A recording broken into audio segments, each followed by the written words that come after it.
You are the creator behind many of the successful games at King. Can you describe the creative process behind the games like Candy Crush? How do they come to be? I guess setting up the company King, I was lucky enough to become the first game designer, more by passion than any previous experience or skill outside being a player. And then I got to do a lot of games. So usually when we start new people at King, I show them some stats that show of the 10 worst games ever created, I did 8 of them. So by failing a lot, I learned a lot, and eventually I started to get pretty good at making these type of games.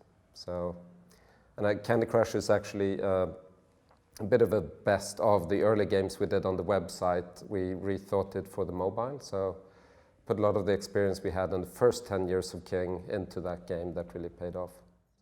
Do you remember how the idea to Candy Crush came about? Yeah, sure.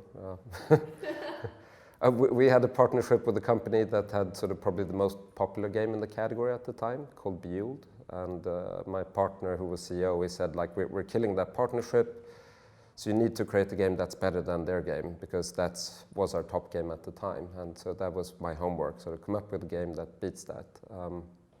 And I felt that that was sort of an impossible challenge, but as I normally do, I go to my bathtub to think, and that's where I started to come up with the idea.